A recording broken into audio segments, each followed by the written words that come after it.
سلامتی ہے، سلامتی ان آنکھوں پہ جو ہدایت پہ نظر جمائے بیٹھی ہیں، ان کانوں پہ جو ذکر خیر کے منتظر رہتے ہیں، اور ان قدموں پہ جو ہدایت کی راہ پہ گامزن ہے۔ السلام علیکم ورحمۃ اللہ وبرکاتہ۔ پروردگار کا بڑا شکر، اور یہ سفر جاری و ساری ہے۔ حضرت علامہ اقبال کا ہی کہنا ہے، ظاہر کی آنکھ سے نہ تماشا کرے کوئی، ہو دیکھنا تو دیدہ دل ہوا کرے کوئی، اڑ بیٹھے کیا سمجھ کے بھلا طور پر کلیم، طاقت ہو دید کی تو تقاضا کرے کوئی۔ ہم بھی کچھ تقاضے لے کر آئے ہیں، اور دید تو ہماری پوری ہوئی، مگر عید تب ہوگی جب ہمارے سوالات کا جواب مل جائے گا۔ ہم چاہتے ہیں مختلف زاویوں سے آج اسلام کو سمجھیں، کتب عالم کا ذرا سا مطالعہ، پھر آسمانی کتب، اور پھر مذاہب عالم تک ہم پہنچیں۔ مگر اس سے پہلے میں آج جس شخصیت سے سوال جواب کرنے لگا ہوں، کسی تعارف کی محتاج نہیں ہے، ایک تحریک ان کی صورت میں نمایاں نظر آتی ہے، شخص نہیں شخصیت ہے، اور وہ کہتے ہیں کہ گویا جادو ظاہر کفر ہے، مگر لوگوں نے یہ الزام لگایا کہ جادو کر دیتے ہیں، تو آج ہم جادو کروانے کے لیے آ گئے ہیں۔ انجینئر محمد علی مرزا صاحب، السلام علیکم ورحمۃ اللہ۔ جی وعلیکم السلام ورحمۃ اللہ وبرکاتہ، ولا حول ولا قوۃ الا باللہ، اللہم صلی علی محمد وعلی آل محمد۔ ویس بھائی، ونس اگین ویلکم آپ کو ہماری جیلم اکیڈمی کے اندر۔ اللہ کا نام لے کے شروع کریں۔ جزاک اللہ الخیر۔ سب سے پہلے ہاٹ ٹاپک ہے، اور ظاہر اس پہ بات چل رہی ہے، اور مختلف زاویے سے بات ہوتی رہی ہے۔ مذاہب عالم پہ جائیں گے، مگر ایک مذہب جو ہمارا ہے، جس کی بنیاد پہ ہم نے پاکستان بنایا ہے، یہ توہین کا بڑا مسئلہ چلتا ہے۔ ذرا سی بات پہ توہین ہو جاتی ہے، گستاخی تو خود بخود ہو جاتی ہے، اب یعنی کوئی کرے نہ بھی تب بھی۔ اب ریسنٹلی ایک بل بھی آ گیا ہے توہین کے حوالے سے، عظمت صحابہ اور اہل بیت، ہمارا سلام ہو دونوں پہ۔ اس حوالے سے آپ کا کیا رد عمل ہے؟ اس بل کی ضرورت ہے؟ سزاؤں میں اضافہ؟ ظاہر ایک بڑی جماعت ہے جو اس کا انکار بھی کر رہی ہے، اس سے بڑی جماعت ہے جو اس کی حمایت بھی کر رہی ہے۔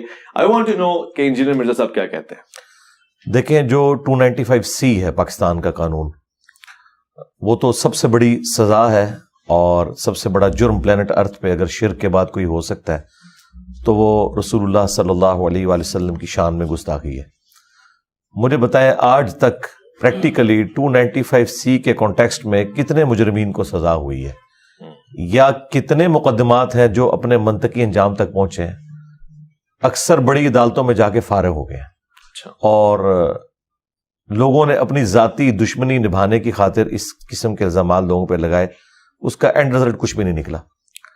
تو یہ جو توہین صحابہ اور اہل بیت بل ہے، یہ تو اس سے بہت چھوٹا ہے اس کے مقابلے پہ۔ وہ تو 295C نبی الاسلام کی توہین سے متعلق ہے۔ اب توہین کی جب تک آپ ڈیفینیشن نہیں کریں گے نا، مسئلہ حل نہیں ہوگا۔ اچھا، ہاں جی، توہین کی جو ڈیفینیشن ہے نا، وہ تمام کے نزدیک مختلف ہے۔ ہم نبی الاسلام کو سینٹرڈ کرتے ہیں، باقی یہ ہستیاں تو بہت بعد میں آتی ہیں۔ صحیح۔ نبی صلی اللہ علیہ وآلہ وسلم کی ذات سے متعلق ایسے عقیدے کلیم کرنا جو قرآن و سنت کی روشنی میں جسٹیفائی نہیں ہے، ان لوگوں کے نزدیک جو قرآن و سنت کو فائنل اتھارٹی مانتے ہیں، ہمارے جیسے لوگ، ہم تو اسے توہین سمجھتے ہیں۔ صحیح۔ کیونکہ بخاری مسلم میں حدیث ہے، جس نے میری طرف کوئی ایسی بات منسوب کی جو میں نے نہیں فرمائی، وہ اپنا مقام جہنم میں دیکھ لے۔ قرآن حکیم میں اس سے بڑھ کر یہ بات آئی، وَلَا تَقُولُوا عَلَى اللَّهِ إِلَّا الْحَقَّ، اللہ سے متعلق آپ نے حق کے سوا کچھ نہیں کہنا۔ بے شک۔ اچھا، دوسری طرف وہ لوگ ہیں جو قرآن و سنت کو بیان کرنے کو توہین سمجھتے ہیں۔ مثلا پاکستان میں میجارٹی اس مکتب فکر کی ہے جس کے سامنے اگر آپ یہ سٹیٹمنٹ دے دیں کہ نبی صلی اللہ علیہ وآلہ وسلم بشر تھے، تو وہ اسے توہین شمار کرتے ہیں۔ وہ کہتے ہیں جی آپ بشر کہہ رہے ہیں، یہ تو توہین ہے، آپ کو چاہیے کہ آپ انہیں کہیں کہ نور تھے اور بشری شکل میں آئے تھے۔ حالانکہ قرآن میں بالکل واضح ہے، قل انما انا بشر مثلکم، ٹھیک ہے، انسان ہونے میں میں تمہاری طرح ہوں، ایز اے اسپیشی۔ مرتبے کی بات نہیں ہو رہی، مرتبے میں تو انسانیت کو ناز ہے ان پر، کوئی بھی انسان ان کے مرتبے کا نہیں ہے، لیکن اسپیشی تو ہے بہرحال۔ کیونکہ قرآن میں سورہ بنی اسرائیل میں اللہ تعالیٰ نے فرمایا اگر زمین پر فرشتے آباد ہوتے تو ہم فرشتوں میں پیغمبر بھیجتے ہیں۔ تو یہ تو مطلب ایک ایسی خطرناک چیز ہے کہ اس کی بنیاد کے اوپر لوگ ایک دوسرے کے اوپر گستاخی کے فتوے لگاتے ہیں۔ اب جو توہین صحابہ اور اہل بیت بل ہے، اس میں جب تک آپ توہین کی ڈیفینیشن کو ڈیفائن نہیں کرتے، اس کے بعد یہ چیز بھی نہیں رکھتے اس میں، جو 295C میں بھی کمی ہے، کہ اگر کوئی شخص انکار کر دے کہ میں نے ایسی کوئی بات نہیں کی، میری طرف غلط منسوب کی گئی ہے، یا سپوز اس نے کہی تھی، اس کی انٹینشن وہ نہیں تھی، یا ایون اس کی انٹینشن بھی تھی، تب بھی وہ کہتا ہے کہ آئی ایم سوری، کوئی مسئلہ نہیں، تو معافی ہونی چاہیے، لیکن یہ کہتے ہیں معافی نہیں ہوگی۔ بھائی سورۃ الفرقان کی آیت نمبر 69 میں اللہ تعالیٰ نے 3 بڑے گناہ گنوائے ہیں۔ نمبر 1 شرک، نمبر 2 بدکاری، نمبر 3 قتل ناحق۔ ان